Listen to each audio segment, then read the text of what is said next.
Number one, insurance plus investment அப்படின்னா தூரம் ஓடிடுங்க, அவ்வளவுதான். அதை நீங்க கன்சிடரே பண்ண வேண்டாம். அது வந்து பாதுகாப்பானதுங்கிறது உண்மைதான், அதை மட்டும் சொல்லிடுறேன். ஆனா அந்த பாதுகாப்புக்கு நீங்க கொடுக்குற விலை மிக மிக.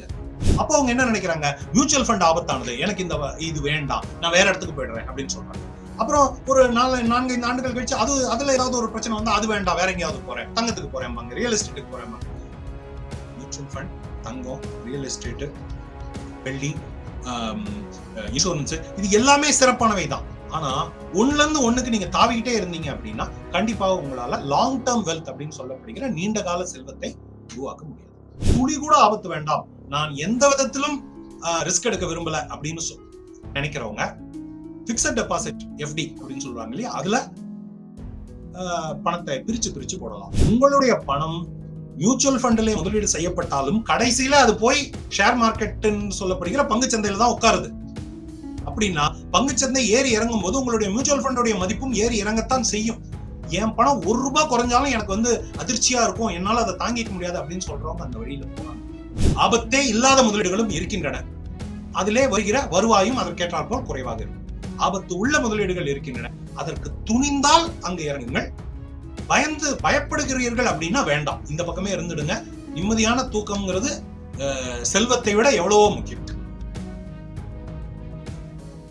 சார், இப்ப பாதுகாப்பான முதலீடு எது அப்படின்னு பேசும்பொழுது நிறைய முதலீட்டு திட்டங்கள் சந்தையில இருக்கிறத பாக்குறோம். இப்போ ஒரு மிடில் கிளாஸ் ஃபேமிலியை சார்ந்தவர் ஒரு கஷ்டப்பட்டு ஒரு சேமிப்பு, அப்புறம் குறைந்தபட்சமான ஒரு முதலீடு அப்படின்னு தொடங்கக்கூடியவர் இந்த மாதிரியான முதலீட்டு திட்டங்களை எப்படி அணுகணும்? இந்த மாதிரியான முதலீட்டு திட்டங்கள்ல என்னென்ன ரிஸ்க் இருக்கிறதா பாக்குறீங்க? ஒண்ணு, நம்ம இந்த இன்சூரன்ஸ் பிளஸ் இன்வெஸ்ட்மெண்ட் பத்தி ஏற்கனவே போதுமான அளவு பேசிட்டோம். அதுல நான் தெளிவா சொல்ல விரும்புறது, இந்த இன்சூரன்ஸ் பிளஸ் இன்வெஸ்ட்மெண்ட் திட்டம் எதிலும் உங்களுக்கு கிடைக்கக்கூடிய வருவாயும் போதுமான அளவு இருக்காது, உங்களுக்கு கிடைக்கக்கூடிய காப்பீடும் போதுமான அளவு இருக்காது. சோ அது இன்சூரன்ஸையும் ஒழுங்கா பண்றது இல்ல, இன்வெஸ்ட்மெண்ட்டையும் ஒழுங்கா பண்றது இல்ல. நான் முன்ன சொன்ன மாதிரி ரசஞ்சாத்தையும் தயிரையும் சேர்த்து கலந்து கட்டி அடிச்சீங்கன்னா உங்களுக்கு அதுல ரசத்துடைய அந்த காரசாரமான சுவையும் வராது, தயிருடைய குளிர்ச்சியான அந்த சுவையும் வராது. ரெண்டும் கலந்து ஒரு மாதிரி குழப்பமான ஒரு நிலை தான் இருக்கும். பெரும்பாலான பேர் என்ன பண்றாங்க, மாசம் இவ்வளவு போட்டுட்டு வாங்க, அதுக்கப்புறம் இத்தனை வருஷம் உங்களுக்கு இவ்வளவு கிடைக்கும் அப்படிங்கிற அந்த ஒரு மேலோட்டமான அந்த ஒரு லைனை மட்டும் நம்பி முதலீடு செய்யும். அதனால நான் என்ன சொல்லுவேன் அப்படின்னா, number one, insurance plus investment அப்படின்னா தூரம் ஓடிடுங்க, அவ்வளவுதான். அதை நீங்க கன்சிடரே பண்ண வேண்டாம். அது வந்து பாதுகாப்பானதுங்கிறது உண்மைதான், அதை மட்டும் சொல்லிடுறேன். ஆனா அந்த பாதுகாப்புக்கு நீங்க கொடுக்குற விலை மிக மிக அதிகம். அந்த பாதுகாப்பும் ரொம்ப சிறந்த பாதுகாப்பு எல்லாம் கிடையாது, கொஞ்சம் பாதுகாப்பானது மற்ற திட்டங்களோட ஒப்பிடும்போது, அவ்வளவுதான். அதை தவிர வேற எதுவும் கிடையாது. அதனால அந்த திட்டங்களை அவுட்ரைட் அதை தாண்டி நான் அதை பத்தி எதுவுமே பேச விரும்பல. ஒண்ணு. ரெண்டாவது, மார்க்கெட்ல இருக்கிற எல்லாமே, இப்ப சில பேர் மியூச்சுவல் ஃபண்ட்ல பணம் போடுறாங்க. இப்போ கடந்த 5-6 மாதங்களாக நம்மளுடைய சந்தையிலே சரிவு ஏற்பட்டதை பார்த்தோம். அப்படின்னா மியூச்சுவல் ஃபண்ட்ல பணம் போட்டவங்க எல்லாருடைய பணமும் கொஞ்சம் குறைஞ்சு லாபம் குறைஞ்சிருக்கும், அல்லது சில பேருக்கு போட்ட பணமே கூட குறைய தொடங்கி இருக்கும். அப்போ அவங்க என்ன நினைக்கிறாங்க, மியூச்சுவல் ஃபண்ட் ஆபத்தானது, எனக்கு இது வேண்டாம், நான் வேற இடத்துக்கு போயிடுறேன் அப்படின்னு சொல்றாங்க. அப்புறம் ஒரு 4-5 ஆண்டுகள் கழிச்சு அதுல ஏதாவது ஒரு பிரச்சனை வந்து அது வேண்டாம், வேற எங்கேயாவது போறேன், தங்கத்துக்கு போறேன், ரியல் எஸ்டேட்டுக்கு போறேன். மியூச்சுவல் ஃபண்ட், தங்கம், ரியல் எஸ்டேட், வெள்ளி, இன்சூரன்ஸ், இது எல்லாமே சிறப்பானவை தான். ஆனா ஒண்ணுல இருந்து ஒண்ணுக்கு நீங்க தாவிக்கிட்டே இருந்தீங்க அப்படின்னா கண்டிப்பா உங்களால லாங் டேர்ம் வெல்த் அப்படின்னு சொல்லப்படுகிற நீண்ட கால செல்வத்தை உருவாக்க முடியாது. அதனால நாம என்ன பண்ணோம்னா, இன்றைய தேதிக்கு மார்க்கெட்ல எனக்கு துளி கூட ஆபத்து வேண்டாம், நான் எந்த விதத்திலும் ரிஸ்க் எடுக்க விரும்பல அப்படின்னு நினைக்கிறவங்க பிக்ஸட் டெபாசிட் FD அப்படின்னு சொல்றாங்க இல்லையா, அதுல பணத்தை பிரிச்சு போடலாம். அப்படின்னா ஒரு வங்கியிலும் 5 லட்சத்துக்கு உங்களுக்கு கேரண்டி இருக்கு, உத்தரவாதம் கொடுக்குறாங்க. அதனால ஒரு 4-5 வங்கிகள்ல இங்க 5 லட்சம், அங்க 5 லட்சம், இங்க 5 லட்சம் அப்படின்னு பிரிச்சு போடலாம். இது ஒரு வழி. அப்சல்யூட்லி நீங்க எந்த ரிஸ்க்குமே எடுக்கிறது இல்லை. ஏன்னா ஏதாவது ஆனாலும் அந்த 5 லட்சத்தை அந்த உத்தரவாதத்தின் மூலமாக அரசாங்கம் உங்களுக்கு திருப்பி கொடுத்துட போகுது. நான் இங்க அரசாங்கம்ங்கிறத ரொம்ப லூசான டேர்மா பயன்படுத்துறேன்.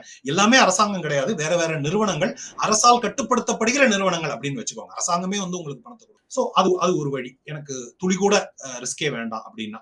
ஆனா இதுல என்ன பிரச்சனை, எந்த வங்கியில எவ்வளவு பணம் இருக்கு, அது எவ்வளவு ஆண்டுகளுக்கு போட்டிருக்கீங்க, அது எப்போ மெச்சூர் ஆகுது, அதை போய் எடுத்து வேற ஒரு வங்கியில போடுறது, இந்த வேலையை நீங்க செஞ்சுக்கிட்டே இருக்கணும். ஆனா உங்களுக்கு பணம் பாதுகாப்பா இருக்கும், ஓரளவு கணிசமான ஒரு அளவுல அது வளர்ந்து கொண்டிருக்கும். இது ஒரு வழி. ரெண்டாவது வழி, மியூச்சுவல் ஃபண்ட்ஸ். இந்தியாவிலே கடந்த 20 ஆண்டுகளாக மியூச்சுவல் ஃபண்ட் தொழில்துறையிலே ஏகப்பட்ட முன்னேற்றங்கள், மாற்றங்கள், பாதுகாப்பு நடவடிக்கைகள் எடுக்கப்பட்டிருக்கின்றன. அதன் மூலமாக மியூச்சுவல் ஃபண்டுங்கிறது வழக்கமான சேமிப்பு கணக்கு எஃப்டியை தாண்டி சிந்திக்க தொடங்குகிறவர்களுக்கான ஒரு நல்ல தொடக்க இடமாக இருக்கிறது. அதுலயும் 2 வகையான மியூச்சுவல் ஃபண்ட் இருக்கு, ஆக்டிவ், பாசிவ் அப்படின்னு சொல்றாங்க. ஆக்டிவ் ஃபண்ட் அப்படின்னா யாரோ ஒரு மனிதர் அல்லது 2 மனிதர்கள் உட்கார்ந்து கணக்கு போட்டு உங்க பணத்தை இப்படியெல்லாம் முதலீடு செய்தால் நல்ல லாபம் வரும் அப்படின்னு கணக்கு போட்டு உங்களுக்கு முதலீடு செய்து உங்களுக்கு லாபத்தை வாங்கி கொடுக்கிறார்கள். அது வந்து ஆக்டிவ் ஃபண்டுங்கிறது. பாசிவ் ஃபண்டுங்கிறது ஏற்கனவே நிர்ணயிக்கப்பட்டிருக்கிற ஒரு இண்டெக்ஸ் அப்படின்னு சொல்லப்படுகிற ஒரு குறியீட்டை எடுத்துக்கிறாங்க. இப்போ எடுத்துக்காட்டா இந்தியாவில் இருக்கிற மிகப்பெரிய 50 நிறுவனங்களை கொண்ட ஒரு குறியீடு இருக்கு, அதுக்கு நிஃப்டி 50 சொல்லுவாங்க. அந்த 50 நிறுவனங்கள்ல மட்டும் முதலீடு செய்வாங்க. அதே பர்சன்டேஜ்ல அந்த 50 நிறுவனங்கள்ல எந்த நிறுவனம் பெருசா இருக்கோ அந்த நிறுவனத்துல நிறைய முதலீடு செய்வாங்க, எந்த நிறுவனம் சின்னதா இருக்கோ அதுல கம்மியா முதலீடு செய்வாங்க. நாளைக்கு இன்னொரு பெரிய நிறுவனம் வந்துட்டு அங்க முதலீடு செஞ்சுட்டு வேற ஒரு சின்ன நிறுவனத்துல இருந்து முதலீடு எடுத்துருவாங்க. இப்படி இந்த ஆக்டிவ் ஃபண்டுக்கும் பாசிவ் ஃபண்டுக்கும் என்ன வேறுபாடுன்னா, ஆக்டிவ் ஃபண்ட்ல ஓரிரு நபர்கள் உங்களுடைய பணத்தை கையாள்கிறார்கள். பாசிவ் ஃபண்ட்ல அந்த நான் முன்ன சொன்ன மாதிரி ஒரு இண்டெக்ஸ்னு சொல்லப்படுகிற ஒரு குறியீடு உங்களுடைய பணத்தை கையாள்கிறது. அவ்வளவுதான். இங்க மனிதர்களுடைய வேலை இல்லை. ஆனா இங்க மனிதர்கள் வேலை செய்யறாங்கிறதுனால ஆக்டிவ் ஃபண்டுக்கு நீங்க கொஞ்சம் அதிக கமிஷன் கொடுக்க வேண்டியிருக்கும். பாசிவ் ஃபண்ட்ல மனிதர்கள் வேலை செய்யறது இல்ல, அது ஆட்டோமேட்டிக்கா தானாக நடக்கிறது அப்படிங்கிறதுனால அங்க கொஞ்சம் கமிஷன் குறைவா இருக்கும். அவ்வளவுதான் வேறுபாடு. ஆனா கமிஷன் குறைவா இருக்குங்கிறதுக்காக எப்பவுமே பாசிவ் ஃபண்ட்ல தான் முதலீடு செய்யணும்னு நினைக்கிறதும் தப்பு. இங்க கமிஷன் ஜாஸ்தி இருக்கிறதுனால ஆக்டிவ் ஃபண்ட்ல ஏகப்பட்ட லாபம் நமக்கு வந்துடும் அப்படின்னு நினைக்கிறதும் தப்பு. முறையாக மியூச்சுவல் ஃபண்டுகளையும் ஆராய்ச்சி செய்து எது எந்த நிலையில இருக்கிறது, எதுல எப்போ பணம் போடணும் அப்படின்னு பார்த்து அதையும் ஒரேடியா மொத்த பணத்தையும் அங்க கொட்டாம மாதம் மாதம் கொஞ்சம் கொஞ்சமா இந்த எஸ்ஐபின்னு சொல்றாங்க இல்லையா, சிஸ்டமேட்டிக் இன்வெஸ்ட்மெண்ட், அது மூலமாக உங்களுடைய சம்பளத்துல வந்து ஒரு குறிப்பிட்ட பகுதியை மெதுவாக மாதம் மாதம் கொஞ்சம் கொஞ்சமாக முதலீடு செய்து கொண்டு வந்தால் மியூச்சுவல் ஃபண்டுங்கிறது உண்மையிலேயே ஒரு பாதுகாப்பான ஒரு முதலீட்டு வழி. ஆனால் இந்த ஆனால் ரொம்ப ரொம்ப முக்கியமான ஆனால், உங்களுடைய பணம் மியூச்சுவல் ஃபண்ட்ல முதலீடு செய்யப்பட்டாலும் கடைசியில அது போய் ஷேர் மார்க்கெட்னு சொல்லப்படுகிற பங்கு சந்தையில தான் உட்காருது. அப்படின்னா பங்குச்சந்தை ஏறி இறங்கும் போது உங்களுடைய மியூச்சுவல் ஃபண்டோடைய மதிப்பும் ஏறி இறங்கத்தான் செய்யும். என் பணம் ₹1 குறைஞ்சாலும் எனக்கு வந்து அதிர்ச்சியா இருக்கும், என்னால அதை தாங்கிக்க முடியாது அப்படின்னு சொல்றவங்க அந்த வழியில போகாம இருக்கிறது. ஒரு சிறு ஆபத்து எல்லாவற்றிலுமே இருக்கிறது, சில இடங்கள்ல பெரிய ஆபத்து இருக்கிறது. அதை ஆராய்ந்து ஆமா இப்படி ஒரு ஆபத்து இருக்கு, இதற்கு நான் துணிகிறேன் அப்படின்னு முடிவெடுத்து தீர்மானிக்கிறவங்க அதன் மூலமாக கிடைக்கக்கூடிய கூடுதல் வருவாயை பெறக்கூடும். ஒருவேளை இழப்பு ஏற்பட்டால் அந்த இழப்பையும் அவங்க சந்திக்கக்கூடும். ஆனா மியூச்சுவல் ஃபண்ட்ஸை பொறுத்த வரைக்கும் தொலைநோக்கு நான் சொல்றது 7-10 ஆண்டுகள், குறைந்தபட்சம் 7-10 ஆண்டுகள். அதுக்கு மேல 15-20 ஆண்டுகள் நீங்க ஓய்வு பெறுவதற்கு இன்னும் 20 ஆண்டுகள் இருக்கு அப்படின்னா நீங்க மியூச்சுவல் ஃபண்ட்ல போடுற பணம் அதுக்குள்ள பல முறை ஏறி இறங்கி கடைசியில 20 ஆண்டுகளின் முடிவுல அது நீங்க போட்ட பணத்தை விட பல மடங்கு கூடுதலாக இருக்கத்தான் வாய்ப்புகள் அதிகம். ஆனா எந்த உத்தரவாதமும் இதற்கு கிடையாது. ஆக சுருக்கமா சொல்லணும்னா ஆபத்தே இல்லாத முதலீடுகளும் இருக்கின்றன, அதிலே வருகிற வருவாயும் அதற்கேற்றாற்போல் குறைவாக இருக்கும். ஆபத்து உள்ள முதலீடுகள் இருக்கின்றன, அதற்கு துணிந்தால் அங்கு இறங்குங்கள். பயப்படுகிறீர்கள் அப்படின்னா வேண்டாம், இந்த பக்கமே இருந்துடுங்க. நிம்மதியான தூக்கம்ங்கிறது செல்வத்தை விட எவ்வளவோ முக்கியம். இன்னைக்கு கடன் வாங்காம ஒரு பொருளை நம்ம வாங்க முடியாது அப்படின்ற நிலைதான் இன்னைக்கு தொடர்ச்சியா இருக்கிறத பாக்குறோம். கடனை வைத்து எப்படி நம்ம வந்து சம்பாதிப்பது இல்ல வந்து முதலீடு பண்ணுவது அப்படின்ற நிறைய கேள்விகள் இன்னைக்கு நிறைய பேருக்கு இருக்கிறத பார்க்க முடியுது. கடன் என்பது எது நல்ல கடன், எது கெட்ட கடன் சார்?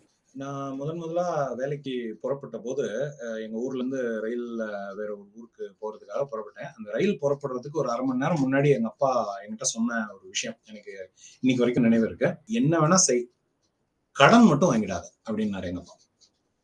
யாருக்கிட்டையும் கடன் வாங்கிடாது அப்படின்னாரு. அதுக்கு என்ன காரணம்னா, அவர் தன்னை சுத்தி கடன் வாங்கி அதை திருப்பி செலுத்த முடியாமல் சிரமப்பட்டு அதன் மூலமாக குடும்பத்திலே நிம்மதியை இழந்து உறவுகளை இழந்து நடுத்தெருவுக்கு வந்த பல பேரை அவர் தன்னை சுற்றி பார்த்திருக்கிறார். அதனால் கடன்கிறது மிக மோசமானது, கடன் மட்டும் ஒருபோதும் வாங்கிடாது அப்படின்னு சொல்லிட்டு அவர் எனக்கு அறிவுரை சொன்னார். நான் அந்த அறிவுரையை ஒழுங்கா பின்பற்றிட்டு இருந்தேன். எப்போ வரைக்கும்னா என்னுடைய வீட்டு கடன் வாங்குற வரைக்கும், முதலா வீட்டு கடன் வாங்குற வரைக்கும். நான் வீட்டு கடன் வாங்கின போது எங்க அப்பாவுக்கு பெரிய அதிர்ச்சி. அவர் என்ன பண்ணாருன்னா, வேண்டாம் கடன் வாங்காத, உனக்கு எவ்வளவு கடன் வீட்டோட செலவு எவ்வளவுன்னு சொல்லு, நான் அந்த பணத்தை உனக்கு கொடுக்குறேன், நீ கொஞ்சம் கொஞ்சமா எனக்கு திருப்பி கொடு, தயவு செஞ்சு வங்கியில கடன் வாங்காத அப்படின்னு சொல்லிட்டு ரொம்ப பதட்டத்தோட சொன்னார். அப்ப நான் அவருக்கு சொன்னேன், இல்லப்பா கடன் வாங்கினா வீட்டு கடனுக்கு ஒரு வருமான வரி சலுகை இருக்கு, கடனுக்கு நான் கொடுக்க போற வட்டியை விட அந்த வருமான வரி சலுகை, எனக்கு கிடைக்கிற வருமான வரி சலுகை வந்து கிட்டத்தட்ட அதுக்கு சமமாகவோ அல்லது அதை விட கூடுதலாகவோ இருக்கிறது. எனக்கு நினைவில்லை எவ்வளவு அந்த தொகையெல்லாம் நினைவில்லை. ஆனா ஒரு கணிசமான தொகை சலுகையாக கிடைக்கிறது நமக்கு. இன்கம் டாக்ஸ் வருமான வரியை சேமிப்பதற்காக நான் இங்க கடன் வாங்க, நீங்க எனக்கு பணத்தை கொடுத்து வீடு வாங்கி கொடுத்தீங்கன்னா அந்த சேமிப்பு எனக்கு இல்லாம போயிடும் அப்படின்னு சொல்லி அவரை சமாதானப்படுத்தி அந்த வீட்டை வாங்கினேன். அந்த கடன் 15 ஆண்டுகள் தொடர்ந்து முடிச்சேன். அந்த 15 ஆண்டுகள்ல எங்க அப்பா குறைஞ்சது 10 முறையாவது என்கிட்ட இன்னும் கடன் எவ்வளவு பாக்கி இருக்கு, நான் வேணா பணத்தை கொடுத்து அது முழுக்க அடைச்சிட்டுமா அப்படின்னு கேட்டுக்கிட்டே இருந்தார். அவருக்கு மனசே ஆகல. எவ்வளவுதான் நான் சமாதானம் சொன்ன போதும் அவருக்கு மனசே ஆகல. ஆனா இன்றைக்கு நம்ம போய் ஒரு இணையதளத்துல ஏதோ ஒரு பொருளை பாக்குறோம், ஒன்னும் இல்ல, ஒரு 1000 ரூபாய் பொருள், அது பார்த்தா கன்வெர்ட் திஸ் டு 3 month இஎம்ஐங்கிறான். 1000 ரூபாய்க்கு என்னடா இஎம்ஐ அப்படின்னு பார்த்தா அந்த 1000 ரூபாயை 3 பிரிச்சு 333 333 334 3 பங்கா செலுத்து அப்படிங்கிறான். அப்படி நம்ம ஒரு இணையதளங்களின் மூலமாக, மொபைல் செயலிகள் ஆப்ஸ் மூலமாக கடைக்கு போய் ஏதோ ஒரு பொருள் வாங்கினா கூட, சார் பேமெண்ட் பண்றீங்களா இல்ல லோன் எடுத்துக்கிறீங்களா சார் அப்படிங்கிறாங்க. இப்படி கிரெடிட் கார்டு வந்து மூலமா ஒரு தேய்ச்சி நீங்க பொருளை வாங்கிட்டா நீங்க கடன்ல தான் வாங்குறீங்க அந்த பொருளை. அந்த பணத்தை நீங்க ரொம்ப நாள் கழிச்சு தான் திருப்பி செலுத்த போறீங்க. ஒரு 40-50 நாட்கள் கழிச்சு தான் அந்த பணத்தை செலுத்த போறீங்க. அது வரைக்கும் அது கடன் தான். இப்படி பல விதங்கள கடன் வந்து நமக்கு நம்மளை சுத்தி வந்துகிட்டே இருக்கு. இந்த கடனை பத்தி சிந்திப்பதற்கு ஒரு ரெண்டு எளிமையான அளவுகோல்கள் வச்சுக்கலாம். ஒண்ணு என்னன்னா, அந்த கடன் மூலமா நமக்கு கிடைக்கிறது என்ன அப்படிங்கறது பார்க்கணும். கடன் மூலமா நமக்கு ஒரு சொத்து கிடைக்குது, அந்த சொத்து நமக்கு வருவாயை கூட்டி கொடுக்க போகுது அப்படின்னா அது நல்ல கடன்.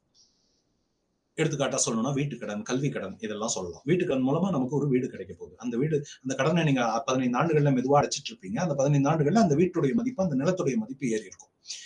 நீங்க வசிப்பதற்கு ஒரு வீடு கிடைக்கிறது, நிரந்தரமான ஒரு வீடு சொந்த வீட்டுல இருக்கும் அப்படிங்கிற அந்த மகிழ்ச்சி, இதெல்லாம் உங்களுக்கு கிடைக்க போகிற பலன்கள். இந்த பலன்களுக்கு பதிலுக்கு நீங்க அவனுக்கு கொஞ்சம் வட்டி கொடுக்கணும். கல்வி கடன், நீங்க கடன் வாங்கி படிக்கிறீங்க அப்படின்னா அதன் மூலமா உங்களுடைய வருவாய் வாய்ப்புகள் அதிகமாகுது. 30,000 சம்பளம் வாங்கிட்டு இருந்தவர் கடன் வாங்கி ஒரு பெரிய படிப்பை படிச்சுட்டு திரும்பி வந்தாரு அப்படின்னா அவருக்கு எடுத்த இடத்துல 75,000 சம்பளம் கொடுக்குறாங்க. அவருடைய சம்பளம் 2.5 மடங்காக ஏறி விட்டது, 30,000 இருந்து 75,000. அப்படின்னா என்ன, அந்த கல்வி வந்து அவருக்கு ஒரு சொத்தாக செயல்பட்டு அவருக்கு கூடுதல் நன்மையை கொடுக்கிறது. இது போல நம்ம வாங்குற கடன் மூலமாக நமக்கு ஒரு சொத்து கிடைக்க போகிறது அப்படின்னா நமக்கு ஒரு நன்மை கிடைக்க போகிறது. அது நம்மளுடைய வருவாயை கூட்ட, நம்மளுடைய வாழ்க்கை தரத்தை உயர்த்த பயன்பட போகிறது. ஒரு கார் வாங்குறீங்க அப்படின்னா நீங்க வந்து இதுல பேருந்துல நெரிசல்ல சிக்கி தவிக்காம நீங்க வண்டி ஓட்டிட்டு ஒரு பைக்கோ காரோ ஓட்டிட்டு அலுவலகத்துக்கு நிம்மதியா போய் வரலாம். நீங்க உங்களுடைய வேலை தரம் மேம்படும். இப்படி இந்த கடன் மூலமாக உங்களுக்கு கிடைக்கிற நன்மைகள் என்ன அப்படின்னு ஒரு கணக்கு போடுவார். அப்படி எந்த நன்மையும் இல்லை, ஒரு ஜாலிக்காக பண்றோம். ஒரு இப்போ எடுத்துக்காட்டா சிலர் பேர் வந்து அவங்ககிட்ட ஏற்கனவே ஒரு செல்போன் இருக்கும், நல்லா வேலை பார்க்குற ஒரு செல்போன் இருக்கும். புதுசா மார்க்கெட்ல ஒரு செல்போன் வருது, கடன்ல கிடைக்குது, 18 மாசம் இஎம்ஐல கொடுக்குறாங்க, மாசம் 4,000 செலுத்தினா போறோம் அப்படிங்கிற மாதிரி இது பண்ணி அவங்க அதை வாங்குறாங்க. அது மூலமா அவங்களுக்கு என்ன கிடைக்க போகுது? ஏற்கனவே செல்போன் பேசுறது, அதுல மொபைல் வீடியோ பாக்குறது அப்படிங்கிற அந்த பலன்களை எல்லாம் செய்யக்கூடிய ஒரு சொத்து அவங்ககிட்ட ஏற்கனவே இருக்கு. இப்ப இரண்டாவதா இன்னொன்னு, அது மூலமா அவர்கள் கூடுதலாக எதையும் சேர்க்க போவதில்லை. ஆனா அதே நபர் தன்னுடைய தொழிலை இன்னும் சிறப்பாக செய்வதற்கு ஒரு லேப்டாப் வாங்குறாருன்னு வச்சுக்கோ கடன்ல. அப்ப என்ன ஆகுது, இவ்வளவு நாளா கையால செஞ்சுட்டு இருந்த சில வேலைகளை அவர் இப்ப லேப்டாப் மூலமாக செய்ய தொடங்குகிறார். அப்போ அதே சொத்து, அதே எலக்ட்ரானிக் ப்ராடக்ட், அதுவும் எலக்ட்ரானிக் ப்ராடக்ட் தான், இதுவும் எலக்ட்ரானிக் ப்ராடக்ட் தான். ஆனா இந்த எலக்ட்ரானிக் ப்ராடக்ட் அவருக்கு வருவாயை கூட்டி கொடுக்கிறது, அவருடைய செயல்திறனை மேம்படுத்துகிறது. சோ இது முதல் அளவுகோல். இந்த கடனின் மூலமாக எனக்கு ஒட்டுமொத்தமாக ஏதாவது சொத்து கிடைக்கிறதா, ஏதாவது நன்மை இருக்கிறதா அப்படிங்கறத முதல்ல பார்க்கணும். அது இருந்தால் அது நல்ல கடன். ஒன்று. இரண்டாவது அளவுகோல், நல்ல கடனை கூட எல்லாரும் வாங்கிடக்கூடாது. இந்த கடனை வாங்கிய பிறகு மாதம் நான் திருப்பி செலுத்த வேண்டிய தொகை எவ்வளவு, அந்த இஎம்ஐன்னு சொல்றோம் இல்லையா, நம்மகிட்ட ஏற்கனவே 2-3 கடன் இருக்கலாம். இது 4வது கடனா அப்படின்னா 4 கடனுடைய இஎம்ஐயையும் கூட்டி பார்க்கணும். அந்த மொத்த தொகை எவ்வளவுன்னு பார்க்கணும். அந்த மொத்த தொகையானது நம்மளுடைய வருமானத்துல 30% கீழே இருந்தால் அந்த கடனை பற்றி யோசிக்கலாம். அதாவது நீங்க 1 லட்சம் ரூபாய் சம்பாதிக்கிறீங்கன்னா ஒரு 30-35,000 ரூபாய் வரைக்கும் இஎம்ஐ செலுத்தலாம்.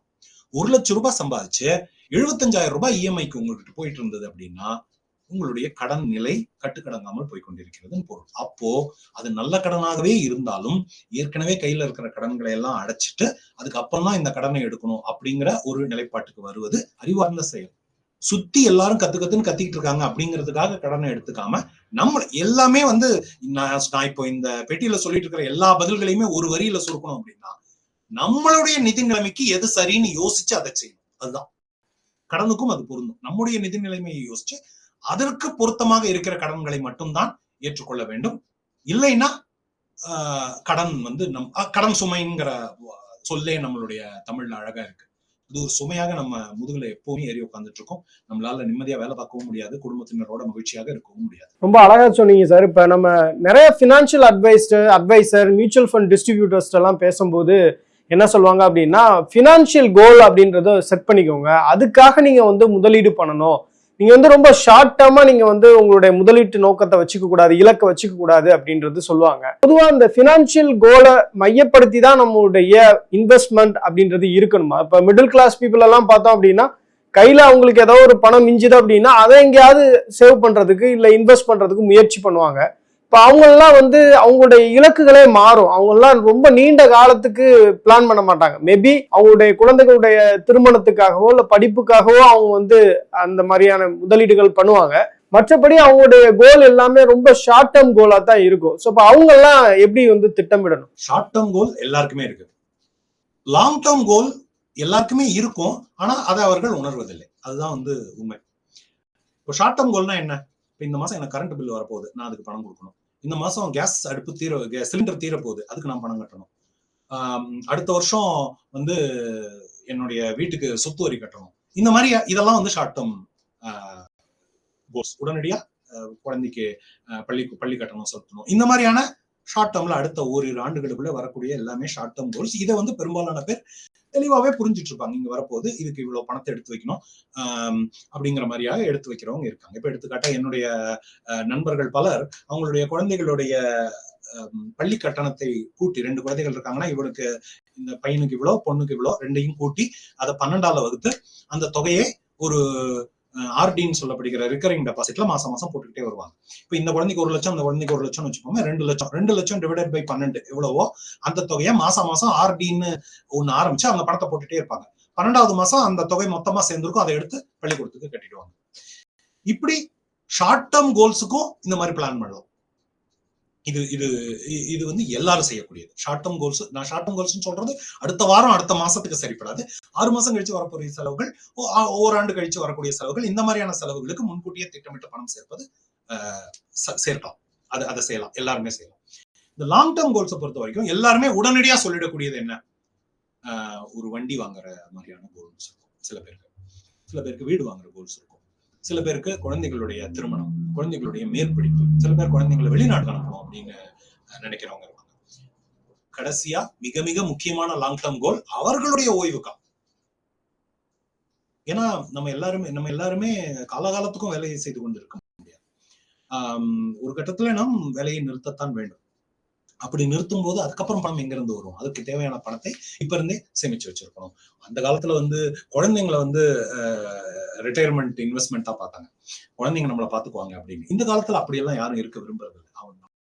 நம்ம சொந்த காலில் நிற்கணும், குழந்தைங்க அவங்க சொந்த காலில் நின்னா போதும் அப்படின்னு நினைக்கிற நிலைப்பாடு தான் அதிகமா இருக்கு. ஆக இதெல்லாம் லாங் டேர்ம் கோல்ஸ். ஏன் நிதி ஆலோசகர்கள் லாங் டேர்ம் கோல்ஸ் எல்லாத்தையும் டாக்குமெண்ட் பண்ணி அதுக்கேற்ற மாதிரி பணம் சேமிக்க தொடங்கணும் அப்படின்னு சொல்றாங்கன்னா, அப்பதான் நீங்க எங்க இருக்கீங்கிறது உங்களுக்கு தெரியும். இப்ப எடுத்துக்காட்டா உங்க பையனுடைய மேற்படிப்புக்காக நீங்க 5 லட்சம் உங்களுக்கு தேவைப்படும் வச்சுக்கோங்க. இன்னும் 10 ஆண்டுகள் கழிச்சு உங்களுக்கு 5 லட்சம் தேவைப்படுது அப்படின்னா என்ன பொருள்? அடுத்த 10 ஆண்டுகளுக்கு மாதம் ஒவ்வொரு ஆண்டும் ஒரு 50,000 நீங்க குத்து மதிப்பா அதற்கு சேமிக்கணும். அந்த 50,000 12 வகுத்தா ஒரு 4,000 ரூபாய் வருது. அப்போ மாதம் 4,000 ரூபாய் உங்க பையனுடைய மேற்படிப்புக்காக நீங்க சேமிக்கணும். அது முடிஞ்சு 2 வருஷம் கழிச்சு உங்க பொண்ணுடைய மேற்படிப்பு வருது. அப்போ என்ன அர்த்தம்? அதுக்கு ஒரு 5 லட்சம் தேவைப்படும். ஆனா இப்ப 10 வருஷம் இல்ல, 12 வருஷம் இருக்கு. அப்ப நம்ம 5 லட்சத்தை 12ஆல வகுத்து அதுக்கு எவ்வளவு அமௌண்ட் அப்படின்னு கணக்கு பண்ணி அந்த பணத்தை தனியாக எடுத்து வைக்க வேண்டும். இந்த தனியாக எடுத்து வைப்பதுங்கிறது இருக்கு இல்லையா, அதைத்தான் இந்த கோல்ஸ்ங்கிறது சாத்தியப்படுது. ஒரு கோல், ஒரு இலக்கை தீர்மானிச்சுக்கிறீங்க, அந்த இலக்கை எட்டுவதற்கு எவ்வளவு பணம் தேவை அப்படின்னு கணக்கு போட்டுக்கிறீங்க, அதற்கு எவ்வளவு காலம் இருக்குன்னு பாத்துக்கிறீங்க. அப்போ இப்ப இருந்து எவ்வளவு முதலீடு பண்ணா, இந்த வட்டி எல்லாம் கணக்கு பண்ணாம ரொம்ப எளிமையான கணக்கா சொல்றேன். உண்மையான கணக்கு இதை விட சிக்கலா இருக்கும், ஆனா கிட்டத்தட்ட இந்த மாதிரிதான் இருக்கும். அதுவும் மாதம் இவ்வளவு தொகை சேர்த்து அப்ப நீங்க என்ன பண்றீங்க? ஒரு மியூச்சுவல் ஃபண்ட்ல முதலீடு பண்ணாம 2 மியூச்சுவல் ஃபண்ட் முதலீடு பண்ணி, அல்லது உங்க பேர்ல உங்க மனைவி பேர்ல அல்லது உங்க குழந்தைங்க பேர்லயே கூட முதலீடு செய்யலாம். இதுல 4,000 ரூபாய் போட்டு வரீங்க. ஏன்னா 10 ஆண்டுகள்ல இந்த பையனுக்கு 5 லட்சம் ரூபாய் தேவைப்பட போகுது அவனுடைய மேற்படிப்பு. அடுத்து 2வது உங்க மனைவி பேர்ல ஒரு கணக்கு தொடங்கி அங்க $3,500 போட்டு வரீங்க. ஏன்னா 12 ஆண்டுகள் இருக்கு, உங்களுக்கு 2 ஆண்டு கூடுதலா இருக்கு. அதனால அந்த கணக்கு. இப்போ உங்ககிட்ட இருக்கிற பணத்தை உங்களால 2 கோல்ஸுக்கு பிரிக்க முடியும். இப்படி உங்ககிட்ட இருக்கிற ஒரு 7-8 கோல்ஸுக்கு பிரிச்சு முதலீடு செய்தீர்கள் என்றால் அப்போ உங்களுக்கு ஒரு தெளிவு கிடைக்கும். ஓ, வீடு வாங்குறதுக்கு தேவையான பணத்தை நான் சேமிச்சிட்டேன், அந்த கணக்கு முடிஞ்சது, இனிமே நான் அதுல பணம் போட போறது இல்லை, பாக்கி இருக்கிற பணத்தை வேற விதமா பிரிச்சு மீதி இருக்கிற கோல்ஸ்க்கு நான் போட போறேன் அப்படிங்கிற மாதிரியான தீர்மானங்களை எல்லாம் நீங்க எடுக்க முடியும். அதுக்காகத்தான் இந்த கோல் பேஸ்ட் இன்வெஸ்ட்மெண்ட் சொல்லுவாங்க. இலக்குகளை தீர்மானித்துக் கொண்டு இலக்குகளின் அடிப்படையில ஒவ்வொன்றுக்கும் தனித்தனியாக முதலீடு செய்து அதை பின்தொடர்வது. இதெல்லாம் இந்த பின்தொடர்வதுங்கிறது தான் ரொம்ப முக்கியம். பல பேர் மொத்தமா அவங்ககிட்ட எவ்வளவு பணம் இருக்குங்கிறது ஓரளவு குத்து மதிப்பா அவங்களுக்கு தெரியுமே தவிர அதை எப்படி செலவு செய்ய போறோம், எதுக்காக, எது எவ்வளவு என்ன அப்படிங்கிற அந்த கணக்கு தெரியாது. அதை இந்த இலக்கின் அடிப்படையில முதலீடு செய்வதுங்கிறது அந்த இடத்துல ரொம்ப உதவியா இருக்கும். இதை நீங்க ஆலோசகரோட சேர்ந்து செய்யலாம், அல்லது நீங்களையும் செய்யலாம். இதுக்கான டூல்ஸ் எல்லாம் இணையத்துல கிடைக்கிறது. கொஞ்சம் நான் சொன்னேன் இல்லையா, அந்த லேர்னிங் கர்வ் இருக்கும். ஒரு 100 மணி நேரம், ஒரே ஒரு ஆண்டு உங்களுடைய நிதி எதிர்காலத்துக்காக உங்களுடைய ஆயுளிலே ஒரு ஆண்டை அதுவும் முழுக்க கொடுக்க போறது இல்லை. நீங்க வாரத்துக்கு 2 மணி நேரம் கொடுக்க போறீங்க, அவ்வளவுதான். அந்த 2 மணி நேரம் முதலீடு செஞ்சா இப்ப நான் சொல்ற எல்லா விஷயத்தையும் நீங்க 6 மாதத்துக்குள்ள 9 மாதத்துக்குள்ள நீங்களே கத்துக்கிட்டு நீங்களே உங்களுக்கான தீர்மானங்களை எடுத்துக்கலாம். அப்புறம் யாராவது உங்களுக்கு நம்பகமானவங்க கிட்ட அந்த திட்டத்தை காமிச்சு எல்லாம் சரியா இருக்கா பாருப்பா, நான் ஏதாவது மிஸ் பண்றேனா அப்படின்னு பாரு அப்படின்னு சொன்னீங்க அப்படின்னா அவர்கள் பார்த்து அவர்களுடைய கருத்தை சொல்வார்கள். அதற்கேற்ற மாதிரி ஏதாவது மாற்றங்கள் தேவைப்பட்டா செஞ்சுக்கலாம். இந்த கோல் பேஸ்ட் இன்வெஸ்ட்மெண்ட்ங்கிறது உண்மையிலேயே நமக்கு ஒரு மிகப்பெரிய நிம்மதியை, நம்ம சரியான திசையெல்லாம் போயிட்டு இருக்கோம் அப்படிங்கிற அந்த ஒரு மன நிறைவை கொடுக்கக்கூடிய ஒரு விஷயம். சரியான சேமிப்பும் திட்டமிடப்பட்ட முதலீடும் இருந்தது அப்படின்னா நம்மளுடைய வாழ்க்கையும் மாறும் அப்படின்ற நிறைய தகவல்களை சொல்லியிருக்கீங்க சார். மிக்க நன்றி. Thank you sir. மேலும் ஈடி தமிழ் சேனல்ல வரப்போகும் பிசினஸ் மற்றும் அது ரிலேட்டடான வீடியோவை பார்க்க உடனே கீழே இருக்க சப்ஸ்கிரைப் பட்டனை கிளிக் பண்ணுங்க.